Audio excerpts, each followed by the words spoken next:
graças a Deus por mais uma oportunidade de estarmos na presença do Senhor Jesus. Amém? Pai do Senhor, Pai do Senhor, Pai do Senhor, Pai do Senhor, vim trazer uma palavra para vocês, se é que vocês aceitam isso, não é?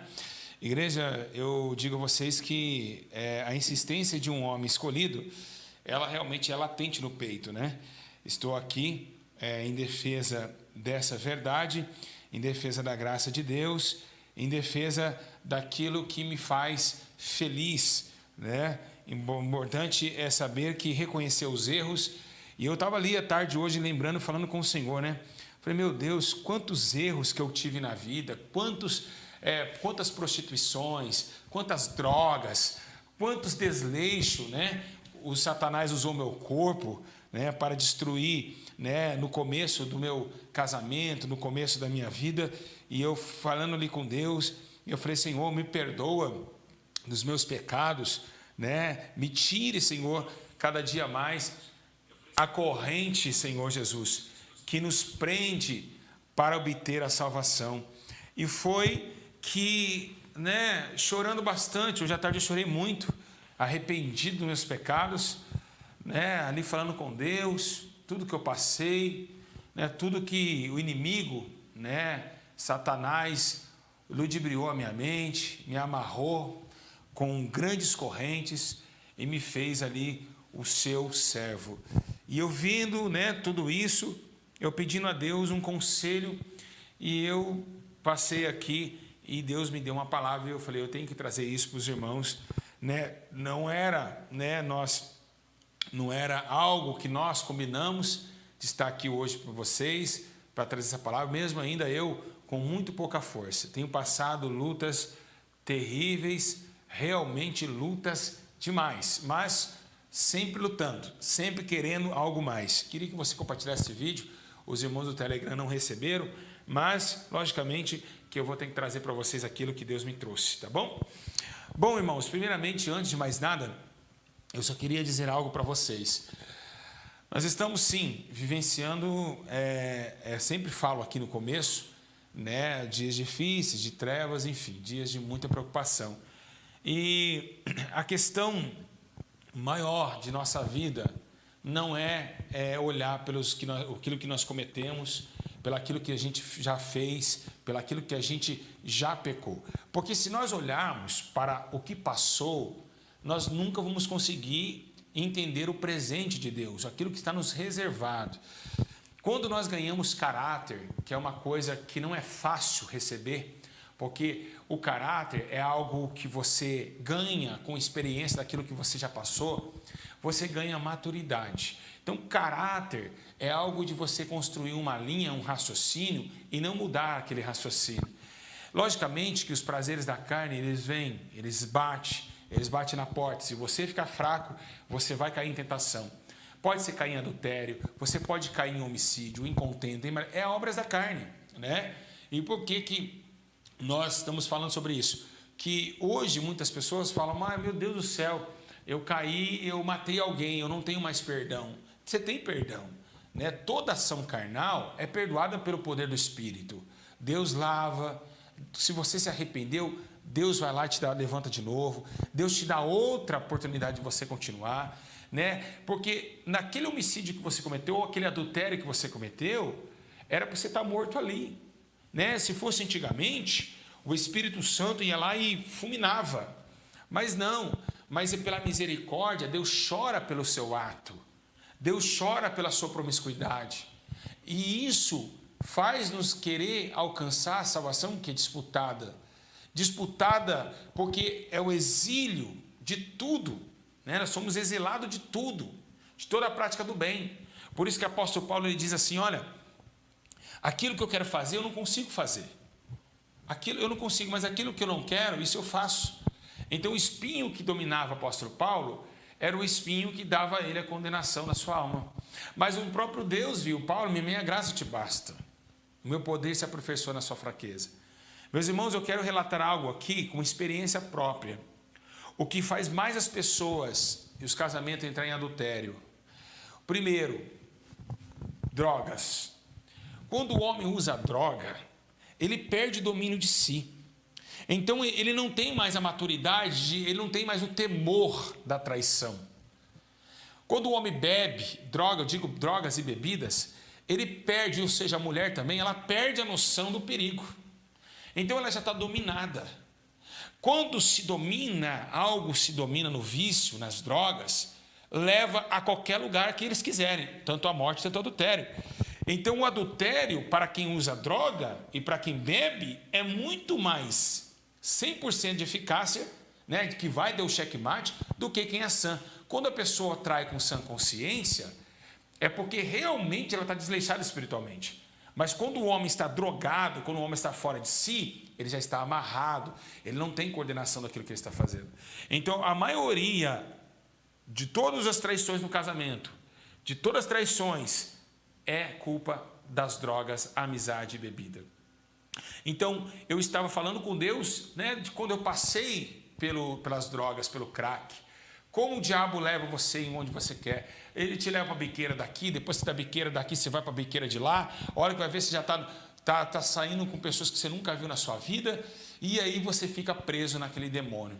Então, realmente é uma tortura o pecado. O pecado realmente, ele é a destruição de toda a alma. E ele mata, ele sufoca, né? Realmente, ele deixa o homem cego, né? Então, vamos hoje falar algo muito sério sobre a questão do caminho para a salvação. Quem é esse caminho, né? Qual é esse caminho da salvação? O que ele está produzindo para nós, né? Qual a conduta da salvação da nossa alma? O que a nossa alma precisa? Será que podemos? Será que conseguimos chegar nesse plano de salvação? Por que a palavra salvação? Salvação é uma palavra para quem está em perigo, ou quem está preso, ou quem está morrendo. Ou, por exemplo, alguém está se afogando, vai lá o salva-vidas. Ele vai lá, mergulha no rio, vai lá e te salva. Salvação para quem está preso. A pessoa está presa e ela presa, ela não consegue comer nem beber. Então alguém vai lá e desamarra a pessoa para salvar a sua vida.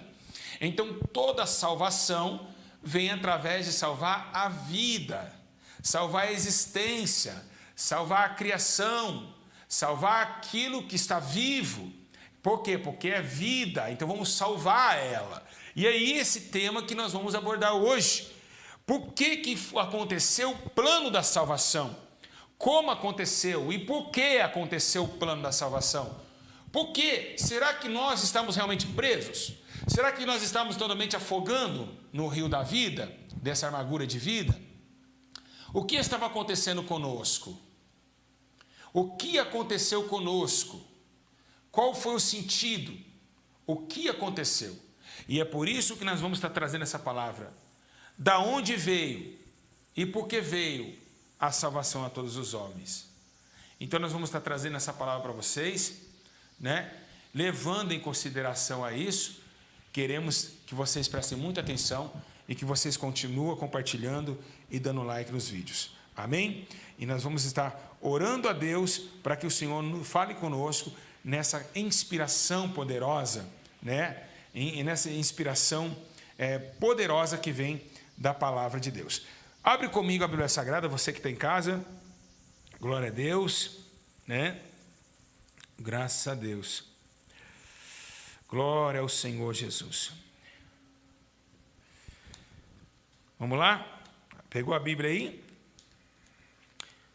Vamos lá. Todo mundo conhece essa palavra. Atos capítulo 2, verso 21. Atos 2, 21. Rapidinho, meus irmãos. Bora. Acelera aí. Atos 2, 21. Glória a Deus. Está escrito assim: e todo aquele que invocar o nome do Senhor será salvo. Repetindo, e todo aquele que invocar o nome do Senhor será salvo. Amém? Glória ao Pai, ao Filho, glória ao Espírito Santo de Deus. Graças a Deus.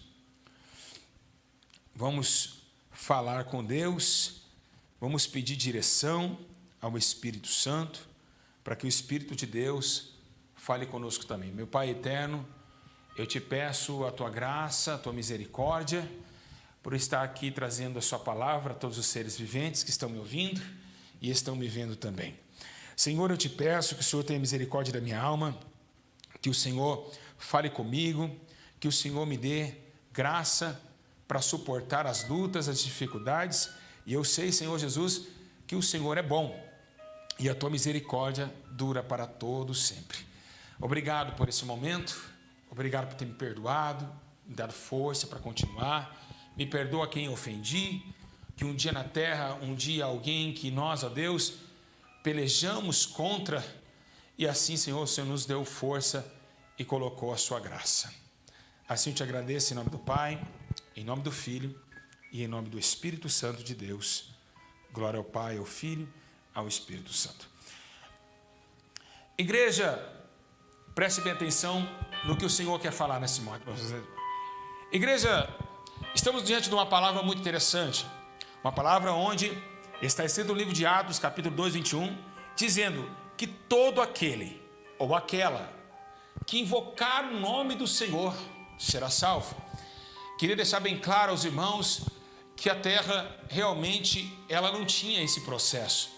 A terra vivia em paz, a terra ela vivia num sentimento de muita graça. E por quê? Porque o próprio Deus, o Criador dos céus e da terra, quando criou Adão, visitava Adão no paraíso, trouxe a Adão uma aliança eterna, dando vida diante do barro e tirando da sua costela a sua esposa Eva, colocando em si a costela como a disjuntora, ou seja, aquela que dá estrutura para que o homem fique de pé. Porque todo homem que corta, e por que a Eva foi feita tirada da costela? Porque todo homem que quebra a costela, ele anda meio calejando, de um lado caído. Então Deus fez a estrutura a costela em meio ao corpo humano, para que a mulher habitasse diante do homem e mostrasse que da costela ela veio para equilibrar toda a conduta do homem. Embora seja que no meio da costela houve o atributo satânico, ali foi quebrada a costela de Adão. E a Bíblia diz que depois que Eva peca e incentiva o homem a pecar, o homem anda em caminhos tortuosos. A retidão acabou. O homem está torto. Acaba a aliança de Deus para com o homem. A terra começa a chorar. A criação, parece que os passarinhos não têm muita mais alegria em cantar. Parece que tudo vai se acabando.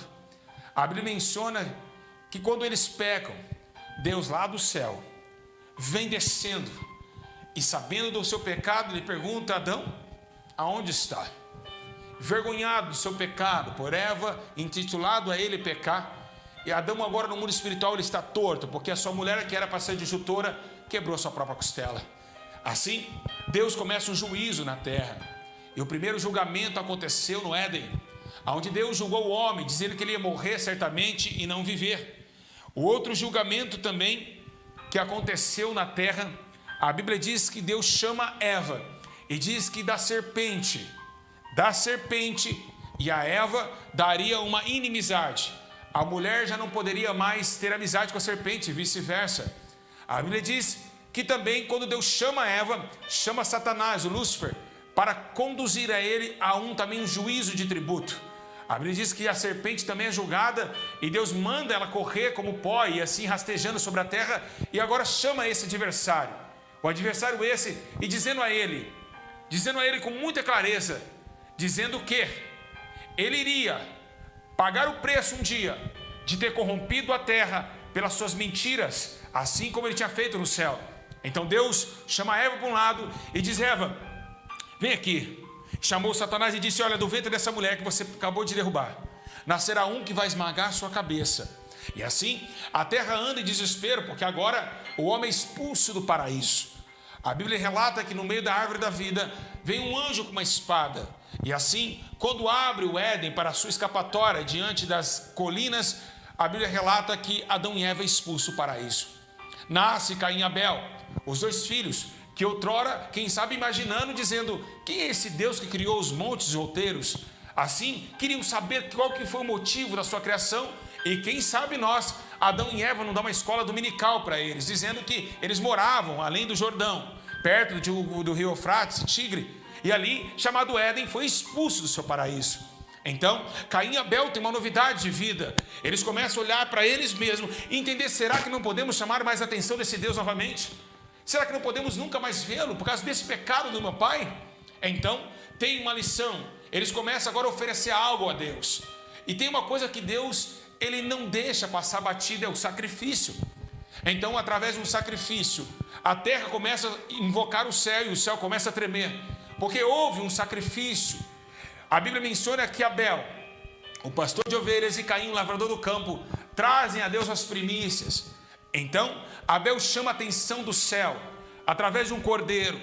O cordeiro que mais à frente seria imolado, através de um sacrifício perfeito. Assim, a Bíblia menciona que quando Abel e Caim mostram o sacrifício a Deus, a Bíblia menciona que Deus ama e começa a ter uma comunicação com Abel, porque Abel agora está trazendo um cordeiro sem mancha. E esse cordeiro está estabelecendo no céu um concerto. E quem sabe que Deus possa ali ter visto o sacrifício de Abel e tomasse como exemplo. Agora, quem sabe ele olhando do céu, ele olhando para o teu filho e dizendo, esse sacrifício me chama a atenção. E quem sabe ele olhando para o teu filho à direita, ele diz, cordeiro, essa foi muito boa, cordeiro, eu amei esse sacrifício, filho. Sim, pai. Quem sabe o céu, com toda a glória e todo o poder, os raios começam a bravejar no trono, e ali Deus começa com a nuvem de glória tomar a atenção de Abel. E Deus desceu na terra depois da aliança quebrada, do motivo da separação entre a criatura e o Criador. A terra continua, Abel, Caim, começa a progredir a terra, e a terra continua na imundície, seus pecados. Embora seja que quando Deus ele olha para a terra, ele vê toda a descendência de Caim e Abel se prostituindo, levantando deuses de barro, homens fazendo coisas terríveis perante a tua face. Deus, a Bíblia menciona no livro do Pentateuco, que Moisés também escreve uma palavra dizendo que Deus queria totalmente tomar e matar, assassinar o homem, porque ele tinha visto o homem e dentro do coração de Deus, ele olhou e disse, eu me arrependo de ter feito essa criação. Uma criação que tentou, ao menos fiz a criação para me adorar, porque Deus estava com o coração partido, porque tinha acabado de ser traído no céu, e agora tem de ser traído na terra. A paciência de Jeová gerou nele o sacrifício que lembraste de Abel, e trouxe diante dos homens uma esperança, que quando olhou um homem chamado Noé, um velho barbudo, quem sabe cansado, assim areando a terra, Deus olha para a terra e diz ainda uma esperança, porque no meio desses ímpios há um homem que me teme na terra dos viventes. Quem sabe do mesmo temor, da mesma palavra de exaltação ao homem na terra, como Deus usou com Jó, quando Satanás veio ofendê-lo, assim Deus usou para Noé. E viu Noé, um homem que temia a Deus, e Deus mais uma vez deu a esperança para que o homem vivesse através da arca, que Noé, o pregoeiro da justiça, como o apóstolo Paulo disse, 120 anos pregando sobre justiça e arrependimento, para que todos se arrependessem dos seus maus caminhos e entrassem na arca de Deus. Embora seja que essa arca foi tomada de muita justiça, 120 anos pregando e tentando, martelando, tanto pregando a arca e tanto pregando fora da arca. Então, igreja, quando Deus começa a ver a arca sendo construída, vai vir água de baixo, água de cima, e o dilúvio começa a estremecer os raios dos céus. Os céus começam a trovoar, e todos os seres que não conseguiram entrar na arca pereceram. E assim foi a justiça de Deus plantada. 40 dias, 40 noites, parou diante do monte de Ararat na Turquia, e ali Deus viu que Noé estava preparado para fazer uma nova descendência que temesse a seu nome. E assim Noé tomou-se o contato com Deus, e a primeira coisa que a arca, quando ela abre, Noé vai lá e presta um culto a Deus, e faz ali um altar, e incendeia, e ali um sacrifício a Deus, e Deus fique feliz no céu. A salvação chegou. A arca da salvação foi algo maravilhoso. O céu estava em festa, Noé e sua família, agora é só alegria. Todos vão pegar o coração de Noé e temer a Deus, mas não foi o que aconteceu. Noé se embriagou, ficou nu diante de seus filhos. Deus não achou legal aquela situação e foi traído mais uma vez. Terceira traição, é a terceira traição, Céu, Eva e Noé. Então a salvação de Deus estava ganhando força dentro do seu coração, mas estava ganhando lágrimas nas suas ações, porque toda vez que Deus queria salvar, Deus entristecia. Toda vez que Deus queria salvar o homem, Deus chorava no céu. E quem sabe essas nuvens de chuvas era a lágrima do nosso Senhor. É esse motivo que nos faz entender como Deus nos ama. Se João um dia olhou e disse: Deus amou o mundo de tal maneira que deu seu único filho, para que todo que nele crê não morra, mas tenha vida eterna, é porque João sentiu a glória de Deus, ao ponto de quando Jesus ele desce para a salvação, há um plano todo estabelecido no céu. Deus então, por sua vez, tem uma promessa com Abraão, chama Abraão e diz para ele que tem uma nação gigante esperando Abraão. Assim Abraão, Isaac e Jacó ganham a descendência da salvação para uma nação. Se Deus viu que não podia salvar o mundo inteiro, Deus estabeleceu para ele um concerto de uma nação. A nação que estaria relatada em cima dos lombos de Jacó em Betel. A nação que lutava com o anjo pelas suas vitórias. A nação de Israel. Quando Deus chama Rabanagashai e Jacó, Deus coloca Jacó. Agora Jacó, presta bem atenção, tu não é mais Jacó não, tu é Israel. Tu é Israel, porque ele brigou com Deus. Então Deus coloca em cima de Jacó uma esperança, a esperança de uma nação que temeria o teu nome, que poderia dizer que o Senhor é Deus.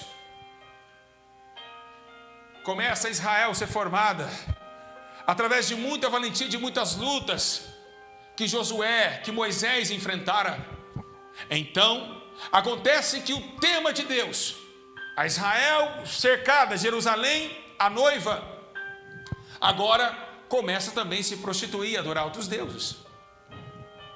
Deus foi traído pela quarta vez. Dentro de Israel, um povo que Deus chamou por eleito, estava acontecendo o concílio de Satanás, a sinagoga dos seus demônios, levando em consideração as práticas impetuosas que Deus jamais admitiria. Adultérios, fornicações, deuses levantados como instrumento de adoração.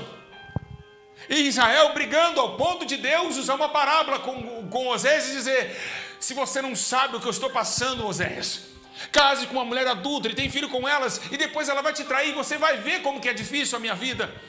A vida de Deus, o céu não estava dando fácil. É você amar alguém que não te ama. É você dar de tudo para alguém que não te dá nada.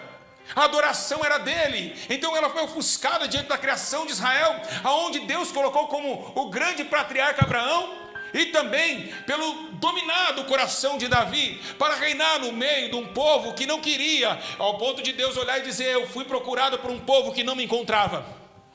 Eu me deixei se achar para esse povo.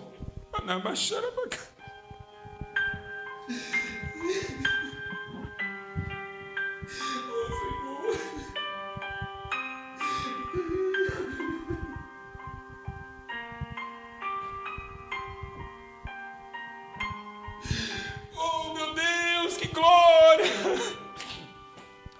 Eu estou sentindo o que Deus está sentindo nesta noite. A quarta traição não foi tão fácil assim. Foi dias de problemas, dias de lutas, de angústia, de dor, de sofrimento. Mas aí, como os profetas já diziam, que a única solução para tocar novamente uma nova aliança que foi quebrada no Éden era o tema de chamar e lembrar que um dia Deus lá no Éden algo fez com que seu coração fosse feliz por alguns momentos, para lembrar que um dia teve um cordeiro no prato de Abel, na pedra de sacrifício de Abel. Então Deus, antes de enviar o cordeiro, ele testa Abraão. Ele manda Abraão subir no monte com o filho Isaac, o único que ele tinha, e diz: Abraão, agora é a hora do sacrifício, coloca teu filho. E quando Abraão foi fazendo um cutelo diante de Isaac, um anjo aparece e diz: Abraão! Abraão! Não faça tal coisa.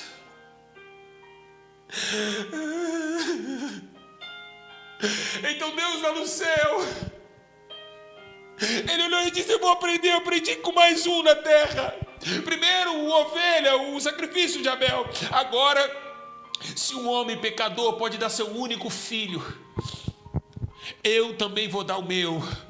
Então Deus juntou a coragem de Abraão com o sacrifício de Abel, e veio Jesus, o unigênito de Deus, o cordeiro sem mancha, o cordeiro que vai ser imolado a qualquer momento, mas no momento que tem todo o propósito e modo, mas vai descer. E como acontece? Acontece que o templo de Israel está tenebroso. O segundo templo, várias divisões do templo antigo, agora tem o segundo templo de Jerusalém.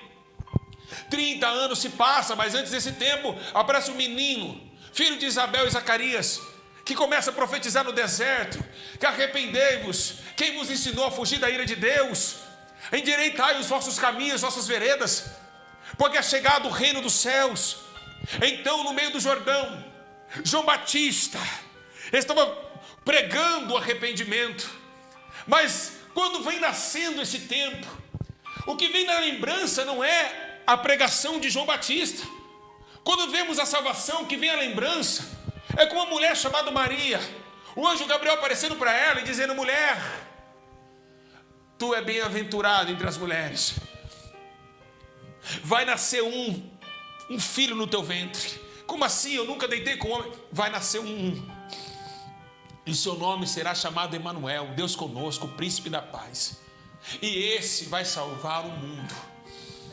Então mesmo o anjo, para não confundir José, aparece para ele e diz: olha, não, sua mulher não pecou com ninguém, ela não andou te traindo, o que é gerado dela é gerado pelo Espírito Santo. E ali escreve João com muita alegria e colocando as portas de salvação em sua sinfonia, dizendo: o verbo estava com Deus, o verbo era Deus, habitou entre os homens e se fez carnes, e vimos a sua glória e podemos tocar na vida.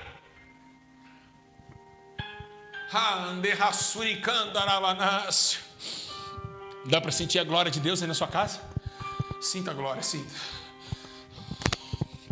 Oh, meu Senhor nos limpa, nos purifica. Oh, aleluia. Igreja, Jesus desce, então agora estamos lá no deserto, e depois do deserto estamos no Jordão. E quem sabe João Batista, ele começa a dizer algo interessante: raça de víboras. Alguém olha para ele e fala: João, mas todo mundo aqui é cobra para você. Se todo mundo é cobra, quem é aquele ali? E as suas pisaduras vêm vindo. Ele olha e diz: ei, na minha percepção, pelo Espírito eu estou falando isso, esse aí não é cobra não. Eis aí o Cordeiro de Deus, que tira o pecado do mundo. Então Jesus vem descendo, e João diz: eu não sou digno, é esse que eu falava que não era digno, tirar nem pouco as suas alparcas, mas olha, me batizas? Não me batizas, não, peraí, João, para que se cumpra a justiça daquele que manda nos céus e na terra, me batizas tu, para que se cumpra a justiça do Senhor. Quando Jesus é batizado, uma pomba com efeito do Espírito desce sobre Jesus, e descendo sobre Jesus, toma nele o concílio e leva ele ao deserto. Jesus foi triturado, era necessário que tudo isso acontecesse, pois está escrito: pelas suas pisaduras nós somos sarados. Então, as pisaduras de sofrimento trouxe ao homem a perseverança de um dia acreditar que a salvação estava na terra, e que o caminho se abriu a uma terra que não tinha caminho, e que uma luz se acendeu em meio às trevas, e nós vimos uma grande luz. Essa luz, a palavra, que trouxe a todos os homens que estavam cegos, vivenciando este mundo pelos seus prazeres, a entender o caminho da salvação e do plano de Deus. Deus precisou moer teu filho e teve prazer nisso, para levar e trazer a nós todos os cativos, ao ponto de Jesus, na sua primeira pregação, dizer: ei, está escrito algo aqui, eu vou ler: o Espírito do Senhor está sobre mim,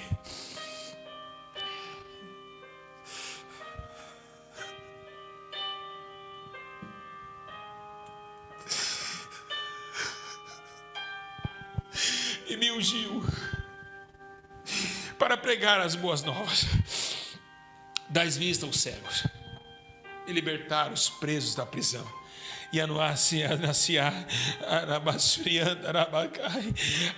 o ano aceitável ao Senhor, Por isso que Sofonias dizia que o Senhor teu Deus está no meio de ti, poderoso para te salvar. Ele já escrevia isso. Israel, o Senhor Todo-Poderoso está no meio de ti. Lá no livro de Sofonias, no capítulo 3, 17, ele diz isso. Ele está no meio de ti, o Senhor, para te salvar. Todos nós estávamos presos, como pássaro na gaiola. O Senhor teve misericórdia da nossa alma e enviou seu único filho,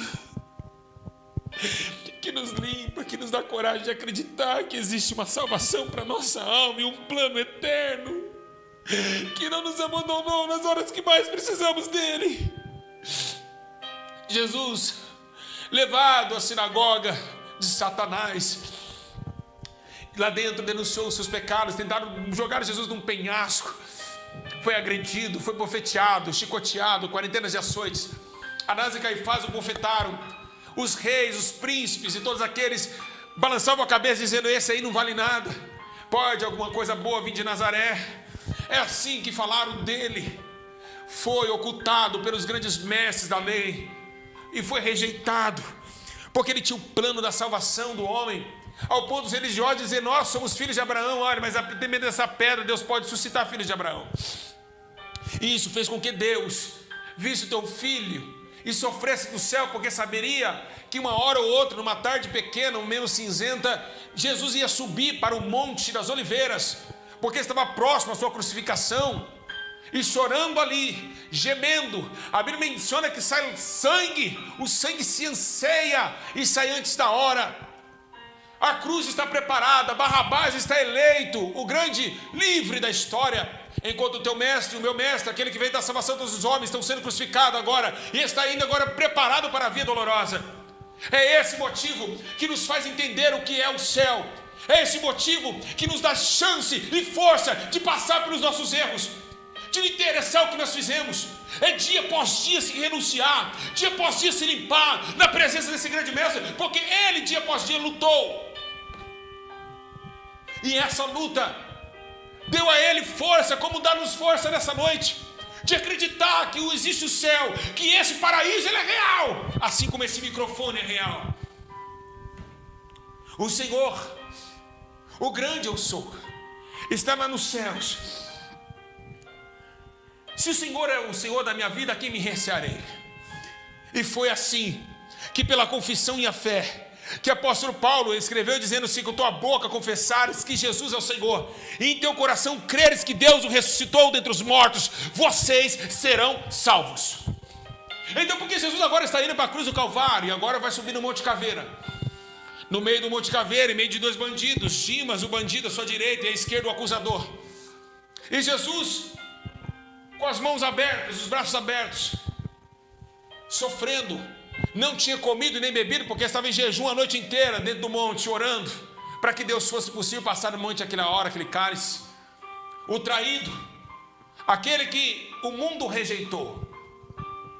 Então Jesus agora anuncia ao homem que a sociedade não dava nada, ao homem que muitos de vocês em casa querem falar que tem que morrer, o ladrão, o assassino. Jesus olhou para ele e disse: se você crê, você crê? Eu acredito, eu estou aqui, ele também, nós temos um pecado e por isso nós estamos aqui, mas o Senhor não tem culpa, então eu confesso que o Senhor é inocente. Ah, é? Você confessa? Ah, faz um pedido. Ó, Senhor, hoje mesmo eu quero entrar no Senhor. Hoje mesmo estará comigo no paraíso. Hoje. Jesus sofreu e padeceu naquela cruz. A Bíblia diz que Deus ele vira as costas para o seu filho. E aonde está escrito isso? Eli, Eli, sabictani, sabictani. Deus meu, por que me desamparaste? E por que Deus desamparou por um momento? Porque Deus não estava aguentando mais o sofrimento do seu filho. Desde Abel ao proceder de Abraão, Deus agora está chorando porque seu filho está sofrendo. Naquele momento que Jesus está na cruz, Deus tira um pouquinho a mão de justiça da terra. E por quê? Porque agora Deus, ele sabe de todas as coisas, mas Deus não sabia de uma coisa. Vou repetir. Você pode estar em casa, eu estou cheio do Espírito Santo aqui para falar. Você pode estar em casa perguntando: mas peraí, pastor Júlio, peraí. Deus não sabe de tudo? Sabe. Mas uma coisa ele não sabia, ou seja, ele não sentia. Ele que não quis saber, é claro, até aquele momento. Deus não sabia o que era passar dentro da carne, porque Deus é espírito. E agora ele entende o porquê que você chora. Ele entende porquê que você muitas vezes quer sumir da sua casa, quer meter o pé em tudo, né? Como fala essa palavra, né, tão chata. Mas descer além em tudo, quebrar tudo, chutar tudo, ir embora, sem destino. E é isso que Jesus ele trouxe. Ele trouxe para que você entendesse, para que Deus lá no céu entendesse o que é chorar, o que é sentir dor. Porque Jesus chorou quando Lázaro estava morto. E ele começou a entender a raça humana. E nos trouxe e disse a Deus: Pai, peço que não tire eles do mundo, porque eles são no mundo, mas que livra eles de todo mal, porque não é fácil viver dentro de um corpo pecador. Embora seja o corpo de Cristo, nunca pecou. Mas era difícil, as tentações eram grandes. No deserto foi tentado 3 vezes. Então o plano da salvação, ele veio através do nosso Senhor Jesus Cristo, para salvar os perdidos, para dar luz aos cegos, para fazer os mortos ressuscitarem, ao ponto de olhar e dizer: eu sou a ressurreição e a vida, aquele que crê em mim, ainda que esteja morto, viverá. Eu sou a ressurreição e a vida. Eu sou o caminho, a verdade e a vida.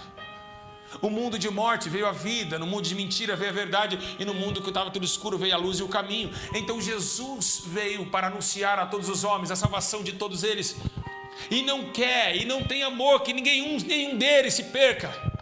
Deus não tem amor em ver alguém se perdendo, como você na igreja. Quando um cai, você fofoca da vida dele e diz: olha quem caiu, mas não tem misericórdia e não chora.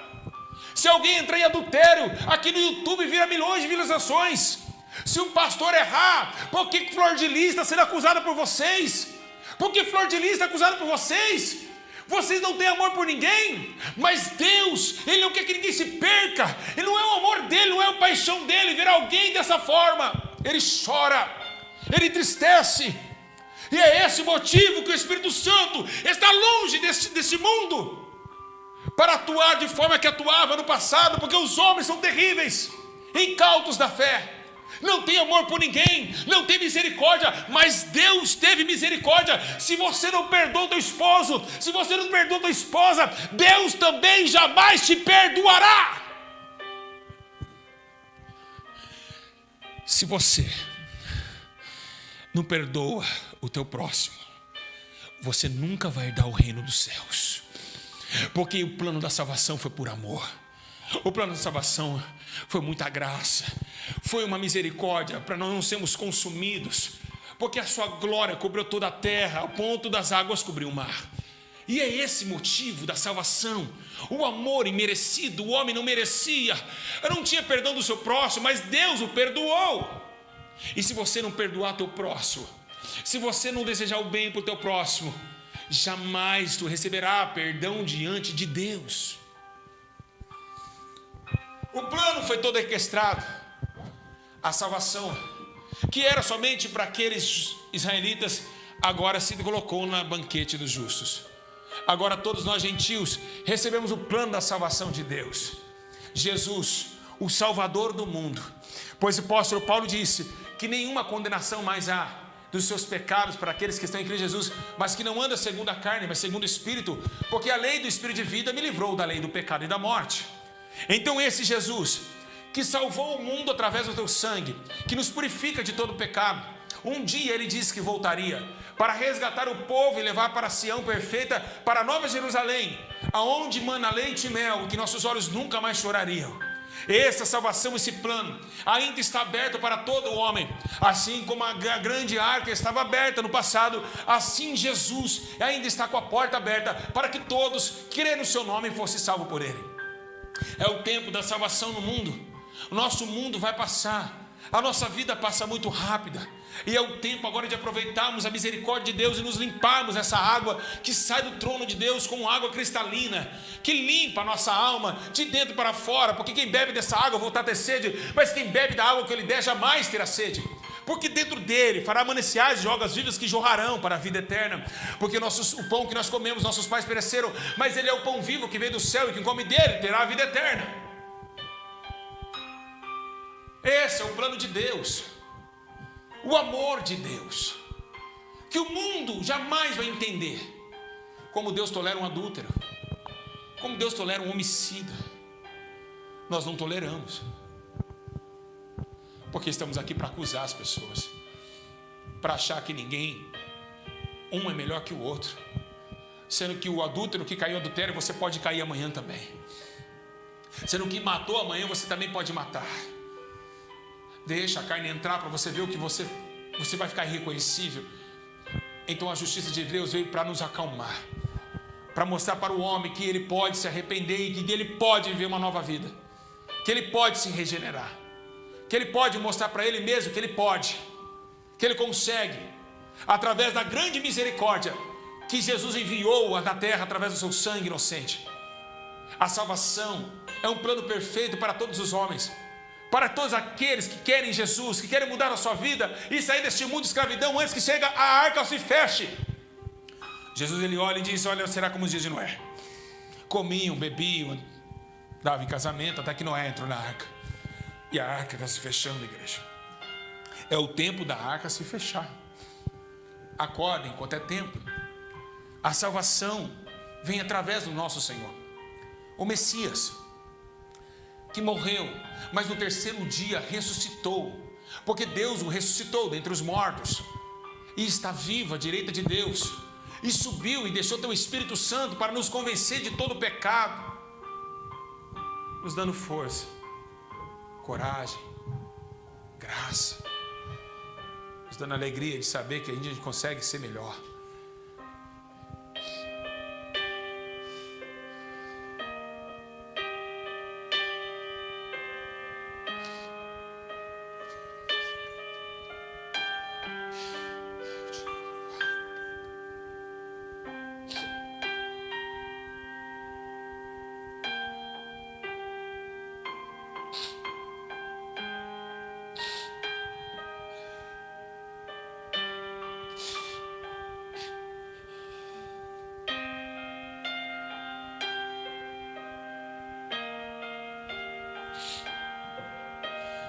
Esse é o nosso Senhor, que nos dá força, coragem, que luta conosco. Então, fazer bem as vossas vocações. Vocês foram eleitos, sejam fortes, porque a salvação, ela é real. Que Deus os abençoe, que Deus os guarde. Porque Deus os perdoou e disse para Israel: Israel, eu apago todas as vossas transgressões, por amor de mim, dos meus pecados, eu não vou lembrar vocês, dos seus pecados eu não lembro mais, e dos meus sentimentos de vitória, de misericórdia, eu perdoo vocês, e dos seus pecados jamais vou lembrar. Ai,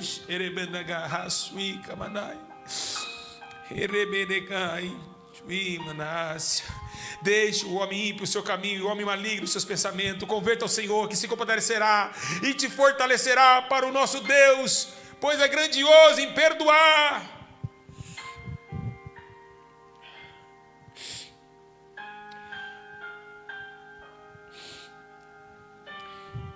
Igreja, foi Ele que disse: este é meu sangue, o sangue da nova aliança, que é derramado por muitos, para perdão de seus pecados.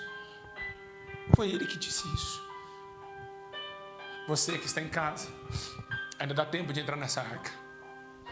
É uma luta contra o mundo, contra as vontades, contra o raciocínio intelecto, contra as provas da vida. Vocês conseguem. E Jesus acredita em vocês, pois o Filho do Homem não veio para condenar o mundo, mas para que o mundo fosse salvo por Ele. Vou terminar, porque eu não estou aguentando ficar aqui na frente dessa câmera. Que Deus os abençoe a todos, em nome de Jesus. hora de converter e chorar, pois a salvação está próxima. Que Deus nos abençoe. Para a glória de Deus.